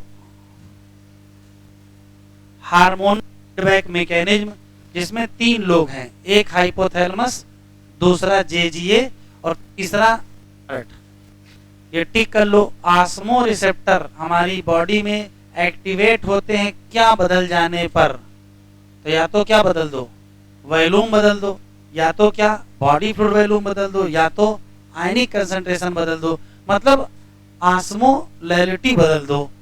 जैसे कि एक्सेस लॉस हो जाए किसका, फ्लूइड का, तो तुरंत एक्टिवेट हो जाएंगे रिसेप्टर, स्टिमुलेट कर देंगे किसको, हाइपोथैलेमस, वो निकलवाएगा क्या, एडीएच हार्मोन या वैसोप्रेसिन, कहां से, न्यूरो हाइपोफाइसिस। एडीएच क्या करेगा, वाटर एब्जॉर्प्शन कराएगा, कहां, लेटर पार्ट, और लेटर पार्ट ये क्या है, ये डीसीटी है, जिससे प्रिवेंट हो जाएगी क्या, डाईयूरेसिस। अगर बढ़ जाए क्या, बॉडी फ्लूइड वॉल्यूम, क्यों बढ़ेगा, तो या तो पानी ज्यादा पी लो, या तो स्वेटिंग बंद हो जाए, तो तुरंत स्विच ऑफ हो जाएंगे क्या, तो तुरंत सप्रेस हो जाएगा क्या, एडीएच, और उससे फीडबैक पूरी हो जाएगी। एडीएच निकल के एक और काम करेगा क्या, ये कॉन्स्ट्रिक्शन करता है किसका, ब्लड वेसल का, तो जिससे क्या बढ़ जाएगा, ब्लड प्रेशर। अगर इंक्रीज कर गया ब्लड प्रेशर तो क्या बढ़ जाएगा, ब्लड फ्लो बढ़ जाएगा, और अंततः क्या बढ़ जाएगा, जीएफआर।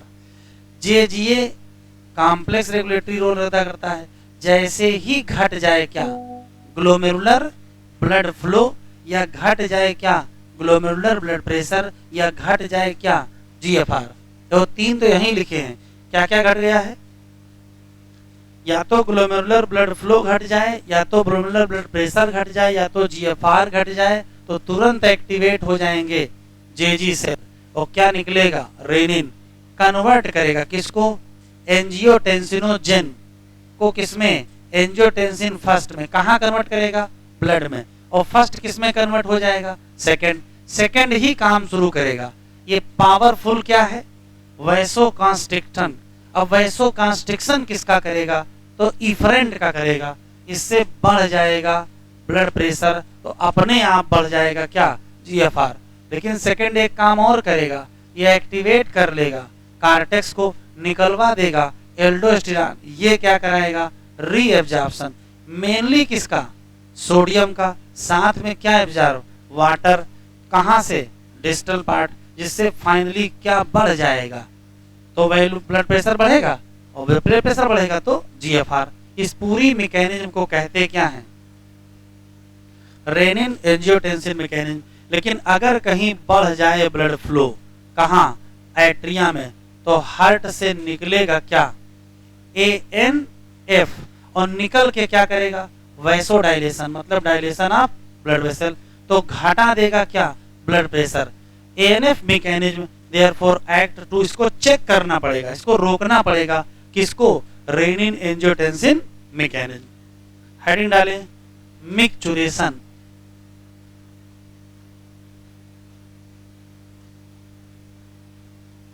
बातचीत ना करें,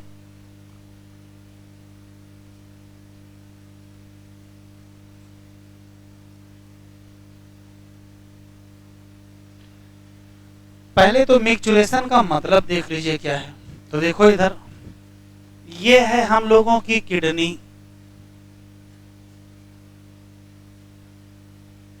और ये है हम लोगों का यूरिनरी ब्लैडर, और ये है यूरिथ्रा। अब देखिए हो क्या रहा है, ये वाली किडनी और ये वाली किडनी परमानेंट ब्लड का फिल्ट्रेशन करेंगे, इसमें भी ब्लड फिल्टर होगा, इसमें भी ब्लड फिल्टर होगा, तो फाइनली क्या बनेगी, फाइनली यूरिन बनेगी। तो जो यूरिन बनेगी वो कंटिन्यूअस की डिसकंटिन्यूअस, तो यूरिन तो कंटिन्यू बनेगी, लेकिन वो यूरिन हम अपने शरीर के बाहर कंटिन्यू पास नहीं करते हैं। क्यों, क्योंकि जो यूरिन यहां बनेगी वो स्टोर हो जाएगी, कहां, यूरिनरी ब्लैडर पर, और फिर उसको कभी ना कभी यहां से यूरिन क्या कर देंगे, पास कर देंगे। तो ऐसी कोई भी मैकेनिज्म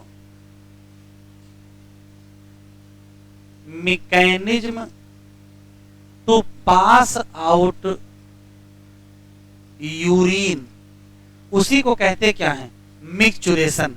लेकिन ऐसे ही नहीं पास हो जाएगी, इसकी एक न्यूरल मैकेनिज्म होती है।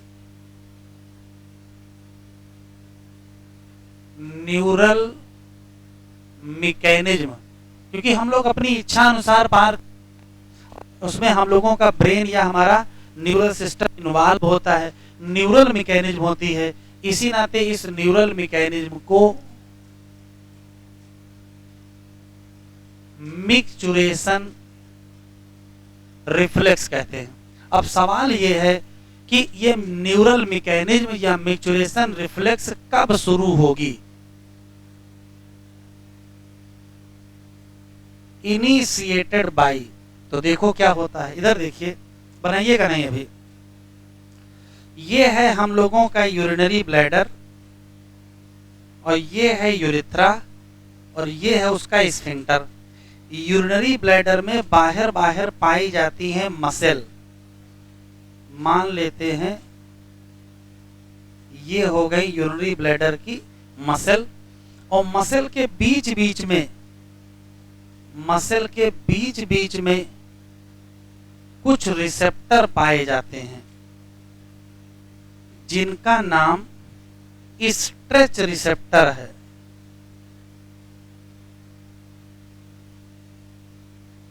आप सिर्फ ये सोचो कि किडनी से यूरिन आ रही है, तो एक यूरेटर ये है, एक यूरेटर ये है, इससे क्या आ रही है, यूरिन। तो जैसे जैसे यूरिन यहां आती जाएगी वैसे वैसे क्या होगा, तो वैसे वैसे स्ट्रेचिंग होगी। किसकी, ब्लैडर की। और जैसे जैसे ब्लैडर की स्ट्रेचिंग होगी वैसे वैसे क्या एक्टिवेट होते जाएंगे, स्ट्रेच रिसेप्टर। भाई इधर से यूरिन आई तो ब्लैडर फैलेगा, तो जैसे जैसे ब्लैडर फैलेगा वैसे वैसे स्ट्रेच रिसेप्टर एक्टिवेट होंगे, और ये सूचना देने लगेंगे हमारे नर्वस सिस्टम को। CNS, ये हमारा सेंट्रल नर्वस सिस्टम है।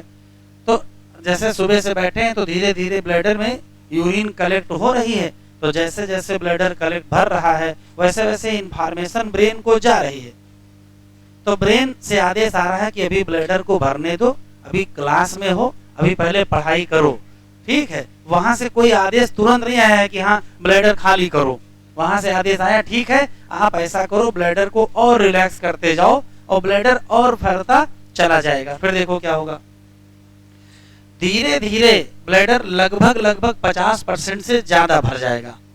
तो जब 50% से ज्यादा भर जाएगा तो यहां से आदेश आने शुरू हो जाएंगे। यहां से आएंगे मोटर मैसेज। ये मोटर मैसेज दो लोगों को आएंगे, किनको, ये क्या है, ये है स्मूथ मसल, और ये क्या है, स्फिंक्टर। अभी देखो क्या है, स्फिंक्टर बंद है तभी यहां यूरिन कलेक्ट हो रही है। नेचर ने ऐसी व्यवस्था की है कि ब्लैडर रिलैक्स होता चला जाएगा, स्फिंक्टर कॉन्स्ट्रिक्ट रहेगा, तो ब्लैडर अपना आराम से भरता रहेगा। जैसे जैसे समय बीतता जाएगा ब्लैडर भरता जाएगा, स्मूथ मसल रिलैक्स करती जाएंगी, इंफॉर्मेशन किसको मिलती रहेगी, CNS को। लेकिन धीरे धीरे वहां से आदेश आना शुरू हो जाएगा स्मूथ मसल को कि आप क्या करिए, कॉन्ट्रैक्ट कर जाइए, और ये आदेश स्फिंक्टर को भी आएगा कि आप क्या करिए, रिलैक्स करिए। तो वहां से जो आदेश आए वो दो लोगों को आए हैं, मसल को आदेश आया कि कॉन्ट्रैक्ट करिए, और स्फिंक्टर को आदेश आया कि रिलैक्स। जैसे ये कॉन्ट्रैक्ट करेगा, जैसे ये रिलैक्स करेगा, वैसे ही यहां से यूरिन क्या हो जाएगी, पास हो जाएगी और क्या कंप्लीट हो जाएगा, मिक्चुरेशन रिफ्लेक्स। तो मिक्चुरेशन रिफ्लेक्स का सिस्टम ये है कि जैसे जैसे ब्लैडर भरता जाएगा स्ट्रेचिंग ऑफ ब्लैडर होगा, स्ट्रेच रिसेप्टर एक्टिवेट होंगे, और अगर स्ट्रेच रिसेप्टर एक्टिवेट हुए तो मैसेज किसको मिल जाएगा, सीएनएस को। वहां से आदेश, आदेश को मोटर कहते हैं, मोटर सिग्नल आएगा दो लोगों को, किसको किसको, स्मूथ मसल ऑफ ब्लैडर काहे का आदेश आया कि आप कॉन्ट्रैक्ट कर जाइए, और स्फिंक्टर को रिलैक्स का आदेश आएगा, वो कॉन्ट्रैक्ट करेंगे, ये रिलैक्स करेंगे, यूरिन क्या हो जाएगी, पास हो जाएगी, और क्या कंप्लीट, मिक्चुरेशन रिफ्लेक्स। लिखो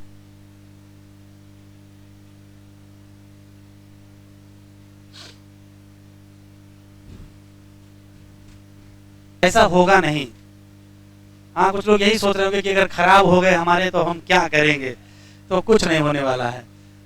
2 लाइनें लिख लो जैसे लिख रहा हूं।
शुरू करें, साइड हेडिंग डालें यूरिन,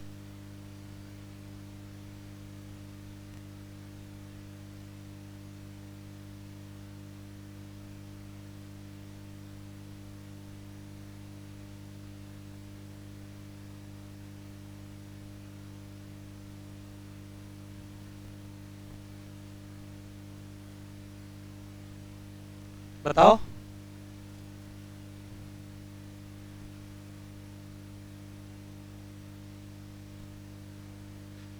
यूरिन सुनते चलेंगे और लिखते भी चलेंगे। देखें, पहला सवाल यह है कि कितनी यूरिन पास करते हैं, तो लगभग लगभग 1 से 1.5 लीटर क्या पर डे। और यूरिन में क्या होती है, यूरिया कितनी,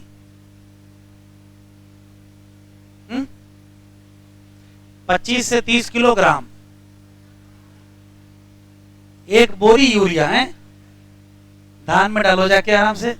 25 से 30 क्या ग्राम यूरिया पर डे, ठीक है। और क्या होता है, वाटर, काफी ज्यादा वाटर होता है।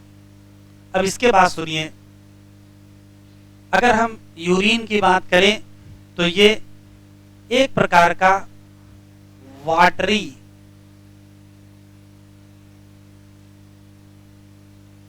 फ्लूइड होता है।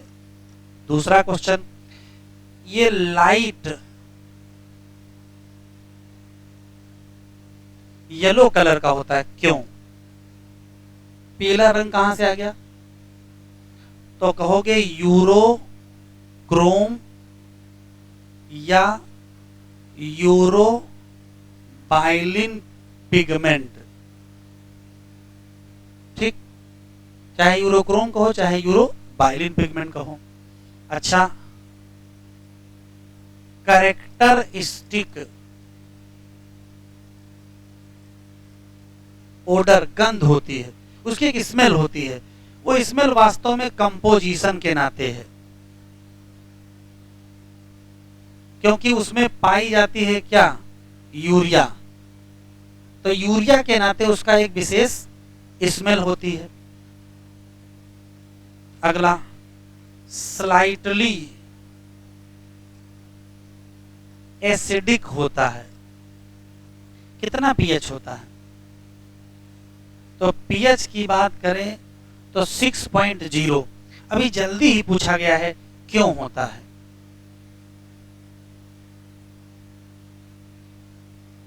तो इधर देखो,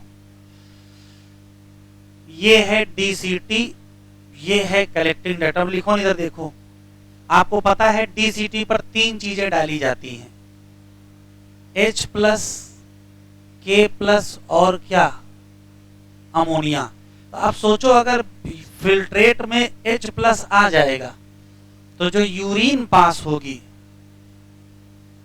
इस यूरिन में भी क्या होंगे, H+, और जहां H होंगे वहां पीएच कम हो जाएगा। तो ड्यू टू H+ दैट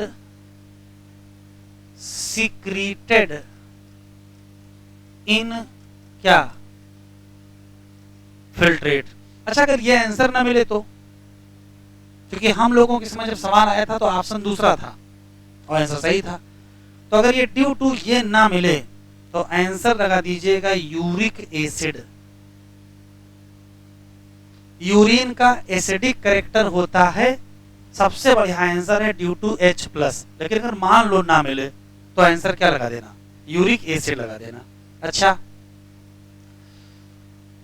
अगर हेल्दी ह्यूमन बीमार नहीं है,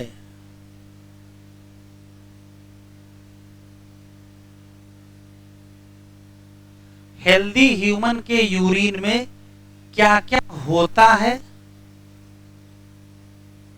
और क्या क्या नहीं होता है।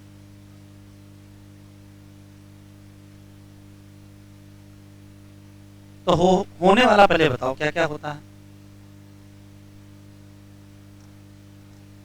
बताओ बेटा। अरे तो देखो, यूरिया तो होगा, नहीं होगा, यूरिया के साथ यूरिक एसिड भी होगा और NaCl भी होगा। यूरिया होगा, यूरिक एसिड होगा, NaCl। इसके अलावा अमोनिया किस फॉर्म में होगी, अमोनियम आयन के फॉर्म में होगी। क्या नहीं होगा, ये बहुत इंपॉर्टेंट है। तो देखो, ग्लूकोज नहीं होगा,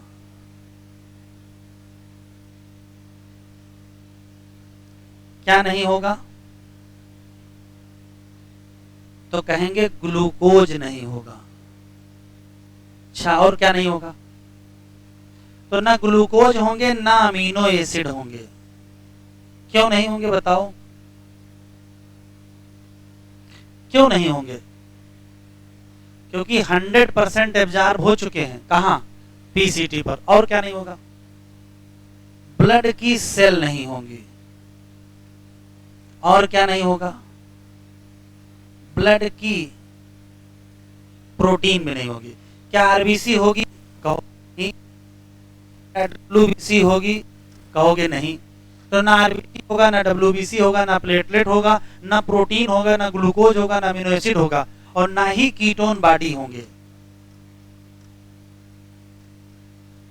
क्या नहीं होगा, कीटोन बॉडी नहीं होंगे। अच्छा, अगर आ जाए तो ध्यान से सुने, ब्लड में ग्लूकोज है लेकिन यूरिन में ग्लूकोज नहीं है। क्यों? क्योंकि किडनी हम लोगों की अच्छी काम कर रही है। अगर किडनी अच्छे से काम ना करे या हम लोगों को कोई बीमारी हो जाए तो ग्लूकोज कहां पास हो सकता है, यूरिन में पास होगा। कीटोन बॉडी यूरिन में पास होगी। ये कौन सी बीमारी है? तो ये डायबिटिक मेलिटस है। इसका मतलब है यदि आप बीमार हो गए और डॉक्टर के पास गए तो डॉक्टर कहेगा जाओ ब्लड टेस्ट करवा लो और यूरिन टेस्ट भी करवा लो। वो दोनों टेस्ट करवाता है। क्यों? क्योंकि यूरिन का अगर कंपोजिशन चेंज हुआ है इसका मतलब दो हैं, या तो आपको कोई बीमारी हो गई है या तो आपकी किडनी अच्छे से काम नहीं कर रही है। और किडनी अच्छे से काम नहीं कर रही, ये भी तो समस्या है। तो अगर हमारे यूरिन का कंपोजिशन चेंज हो गया है तो वो दो इंडिकेशन देता है, या तो कोई मेटाबॉलिक डिसऑर्डर हो गया है और या तो किडनी अच्छे से काम नहीं कर रही है।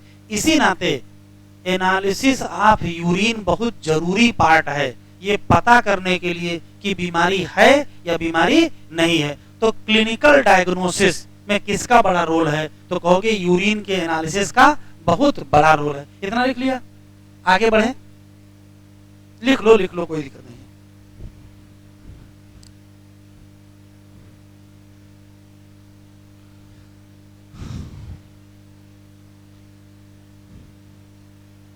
लाइट येलो कलर होता है, वाटरी फ्लूइड होता है, स्लाइटली एसिडिक होता है, कैरेक्टरिस्टिक ओडर होता है। क्या क्या होता है और क्या क्या नहीं होता है? होने में यूरिया है, यूरिक एसिड है, NaCl है, ये सब पाए जाएंगे, अमोनियम आयन भी मिलेगा। ना होने में ग्लूकोज है, अमीनो एसिड है, कीटोन बॉडी है, ब्लड की सेल है और ब्लड की प्रोटीन। ये होनी नहीं चाहिए, है तो फिर कुछ गड़बड़ है।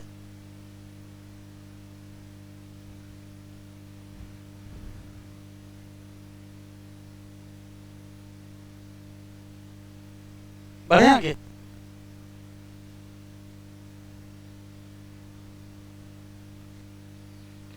तो लिख लो कि हमको अगर करनी है क्या, एनालिसिस ऑफ यूरिन, तो क्यों करनी है? क्योंकि इसका बड़ा महत्व है किसमें, क्लिनिकल डायग्नोसिस। क्लिनिकल डायग्नोसिस का मतलब बीमारी पता करने में बहुत महत्व है। क्यों? क्योंकि अगर कहीं चेंज हो गया है, चेंज किसमें, यूरिन के कंपोजिशन में, तो उससे हमको दो चीजें पता चल सकती हैं। क्या? या तो कुछ ना कुछ क्या हो गया, मेटाबॉलिक डिसऑर्डर, और या तो मेल फंक्शन,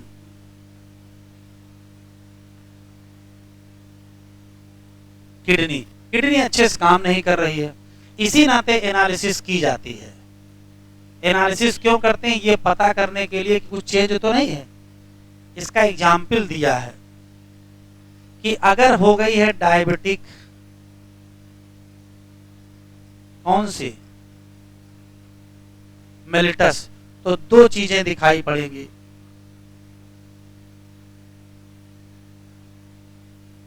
एक ग्लूकोसूरिया, एक कीटोनूरिया। ग्लूकोसूरिया का मतलब glucose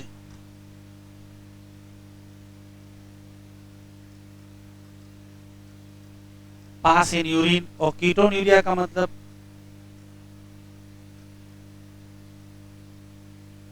ketone body pass in urine. तो आपको अजीब नहीं लग रहा है कि भैया डायबिटिक मेलिटस में ग्लूकोज यूरिन में क्यों पास हो गया?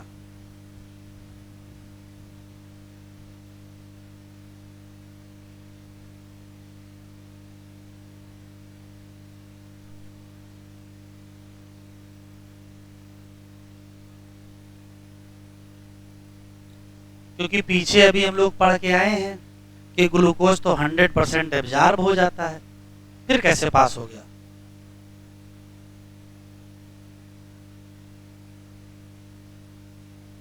तो देखो, ये है PCT, और यहीं पर क्या एब्जॉर्ब होता है, और वो भी कैसा होना चाहिए, 100%। लेकिन हुआ नहीं, तभी तो यूरिन में पास हुआ। तो क्यों PCT क्यों 100% एब्जॉर्ब नहीं की? तो यहाँ एक नियम लगा है, क्या, कि जब तक हम लोगों के ब्लड में नॉर्मल ग्लूकोज रहता है, नॉर्मल लेवल, तब तक क्या करते हैं, 100% एब्जॉर्ब करते हैं। जैसे नॉर्मल लेवल क्या है, तो 100 मिलीग्राम पर 100 ml ऑफ ब्लड होता है, ये नॉर्मल ग्लूकोज की लेवल है। इसमें आप 10, 20, 50 और जोड़ लीजिए, तो बढ़ते बढ़ते देखो नॉर्मल लेवल होता है 100। अगर किसी का ब्लड ग्लूकोज बढ़ते बढ़ते 180 हो जाए, तब तक 100% एब्जॉर्ब होगा।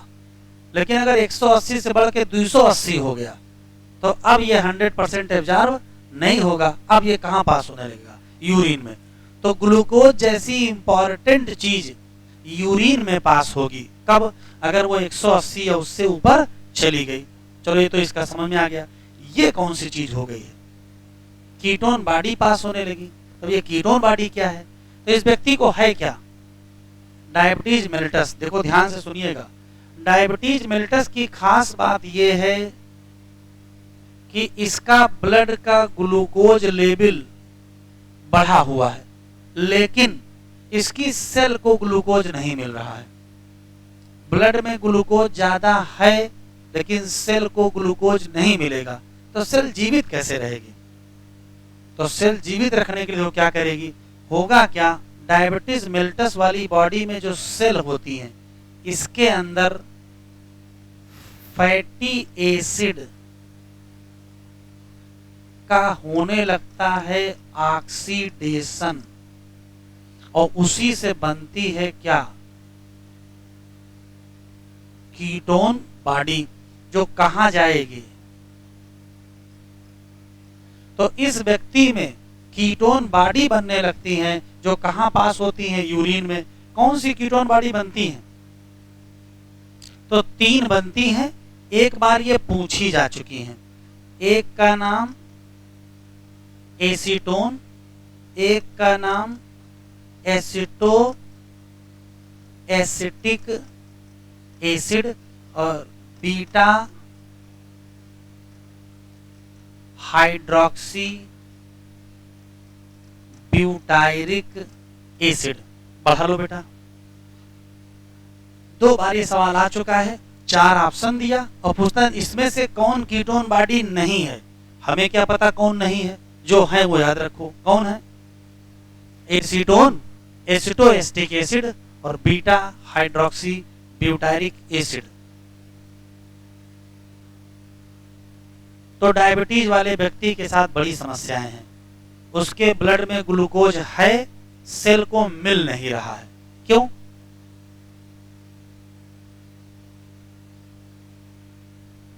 क्योंकि ब्लड का ग्लूकोज सेल को तभी मिलेगा जब ब्लड में इंसुलिन होगा, और इंसुलिन है कम।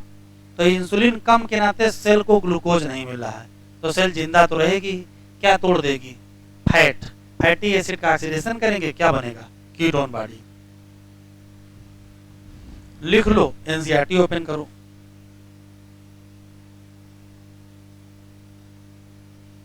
अगर कोई भूख हड़ताल पे बैठ जाए तो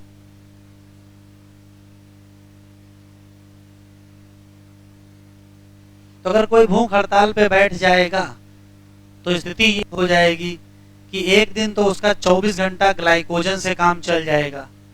24 घंटे बाद उसके शरीर की फैट टूटनी शुरू होगी, और जैसे फैट टूटेगी वैसे क्या बनने लगेंगे? Ketone body. तो अगर कोई रियल में भूख हड़ताल पे बैठा है तो उसके ब्लड में क्या बढ़ रही होंगी? Ketone body. तो यूरिन में क्या पास होने लगेंगे? Ketone body. तो अगर यूरिन में कीटोन बॉडी पास हो रही है, इसका मतलब आप वास्तव में भूख हड़ताल पे हो। और अगर नहीं पास हो रही है तो इसका मतलब भूख हड़ताल पे नहीं हो। लोग भूख हड़ताल बैठ जाते हैं ना, तो पर्दे के पीछे जाके खा नहीं सकते हैं। अगर पर्दे के पीछे खाएंगे तो किसका लेवल नहीं बदलेगा? Ketone body. नहीं खाएंगे तो कीटोन बॉडी का लेवल बदलेगा। तो डॉक्टर आएगा सरकार की तरफ से, वो यूरिन या ब्लड का सैंपल लेगा और कीटोन बॉडी टेस्ट करेगा। अगर बढ़ी हुई है इसका मतलब आप वास्तव में ईमानदारी से भूख हड़ताल कर रहे हो, और अगर नहीं बढ़ी है तो इसका मतलब क्या है कि फिर पर्दे के पीछे से आप आराम से खा रहे हो, तो ठीक है, इसका मतलब फर्जी भूख हड़ताल चल रही है, चलने दो, कोई समस्या नहीं है। क्लियर? चलो खोलो एनसीईआरटी।